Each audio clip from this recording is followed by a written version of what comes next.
অর্ধজাহানের খলিফা, দিনের বেলা মানুষের বিচার করে, রাতের বেলা এলাকায় ঘুরে ঘুরে মানুষের জনগণের খবর নেয়।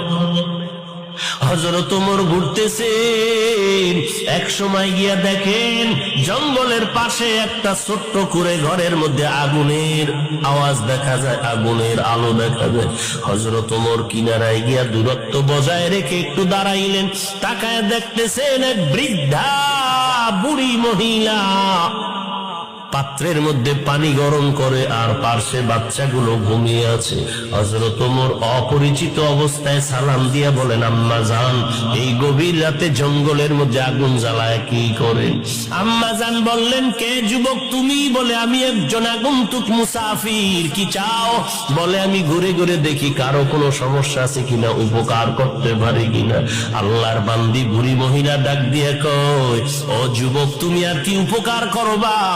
আমার একটু মনের দাবি শুনে নাও।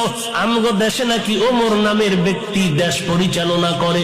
শুনে নাও রে যুবক, আমি এই ওমরের বিরুদ্ধে আল্লাহর দরবারে মামলা দায়ের করব। কারণটা কি? আজ তাকায় দেখো, আমার ঘরের চুলায় আগুন জ্বলে, খানা নাই, না খেয়ে আমার বাচ্চাগুলো বাটিতে কান্না করে করে করে করে ঘুমিয়ে গেছে। আমার পায়ের কিনারায় কাঁদে ওরা, খানা নাই, পেটে ক্ষুধা। আমি পানি গরম করে ওদের বলি, অপেক্ষা কর, খানা রেডি হচ্ছে।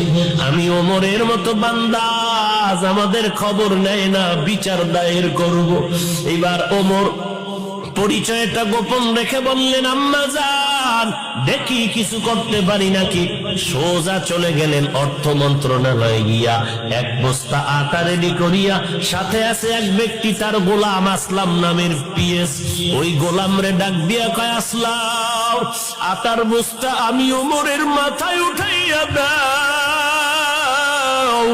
গোলাম আসলাম ডেকে বলেন, খলিফাতুল মুসলিমিন, আপনার মাথায় কেন আটার বস্তা দিব? আমি গোলাম, আমার মাথায় দেন। এইবার ওমর ডাক দিয়ে কয়, রে আসলাম, ওরে বান্দা, ভালো করে শুনো, এই যে আমার দায়িত্ব পালন করা তো আমার উপরে দায়িত্ব, আমার দায়িত্বের জবাব কি তুমি দিবা? বলে, না।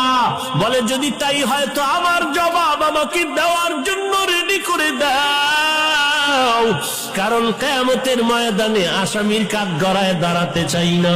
বাধ্য হইয়া গোলাম ওমরের মাথায় বোগাস আটার বস্তা যখন তুলে দিয়েছে, খলিফাতুল মুসলিমিন, অর্ধজাহানের খলিফা, মাথায় বস্তা নিয়ে চলছেন গভীর রাত।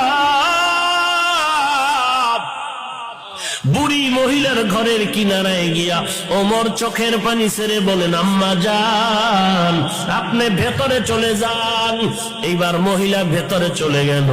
ওমর নিজে আটা বের করিয়া, নিজে খামিরা বানাইয়া, ওমর নিজের হাতে রুটি বানানো শুরু করে দিলেন।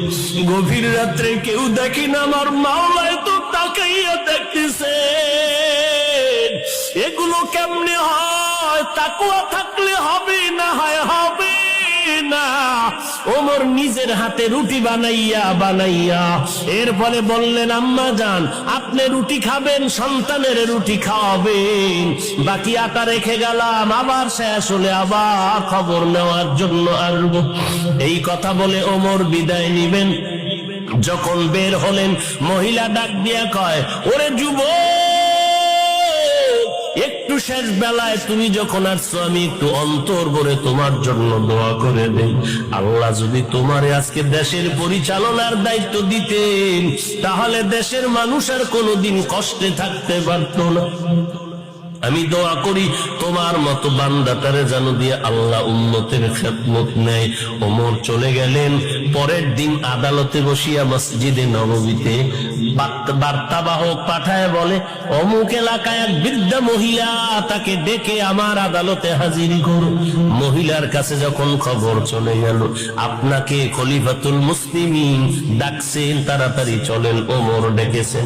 মহিলা তো জানে না গত রাত্রের যুবকটাই ছিল ওমর। ফর খলিফাতুল মুসলিমিন। মহিলা ভয় পেয়ে গেল, গত রাতের ঘটনা কি খলিফাতুল মুসলিমিনের কাছে সেই যুবকটা বলে দিল নাকি আমার আজ ফাঁসি হয়ে যাবে। ভয় যখন ডাকছে, আমি তো ওমরের বিরুদ্ধে কত কথা কালকে বলেছি, আজ আমার বিচার না জানি হয়ে যায়। এইবার খলিফাতুল মুসলিমিন ডাকছে, হয়তো আমার বিচার হবে, ফাঁসি হয়ে যাবে। নিজেকে শেষ বিদায়ের মনে করিয়া সন্তানগুলোর থেকে কান্না করে করে বিদায় নেয়, আর বলে সন্তানেরা চির বিদায় দাও, গতকাল আমি খলিফাতুল মুসলিমিনের বিরুদ্ধে কথা বলেছি, আজ বিচার হবে। এদিকে ওমর অপেক্ষায় আছে। মহিলা হেঁটে হেঁটে হেঁটে হেঁটে খলিফাতুল মুসলিমিনের দ্বার প্রান্তে যখন এসে গেল, দরওয়াজা দিয়ে তাকায় দেখে গতকাল রাতের সেই যুবক দাঁড়িয়ে আছে। দেখিয়া ভয় পেয়ে গেল মহিলা। ওমর ডাক দিয়া কয়, মা কোনো ভয় নাই, কারণ আপনি তো আজকে অপরাধী না, অপরাধী তো আমি ওমর।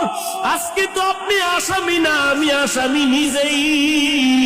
কেন এর আগে আপনার খবর নিতে গেলাম না? আজ আপনি আমার বিচার করেন। ওমর একটা পাগড়ি লম্বা হাতে নিয়ে বলে, পাগড়ির একটা মাথা আমার গলায় পেঁচায় দিলাম, আর এক মাথা আপনার হাতে নেন, আর এই পাগড়ির মাথা ধরে আমাকে রাস্তায় রাস্তায় টানতে থাকেন, আর আমার বিচার করেন। দুনিয়াতে আমার বিচার হয়ে যাক, কিন্তু হাসরের ময়দানে যেন আল্লাহর আদালতে দাঁড়ায় হিসাব দিতে না হয়। কারণ এই দুনিয়ার বিচারের থেকে হাসরের ময়দানের বিচারটা আরো কত বড় কঠিন।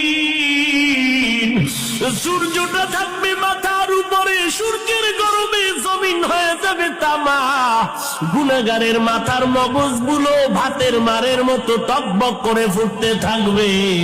অপর দিকে জাহান্নামের আওয়াজ, জাহান্নাম চিল্লায় বলবে, আল্লাহ গুনাহগার গুলো আমার পেটে দাও।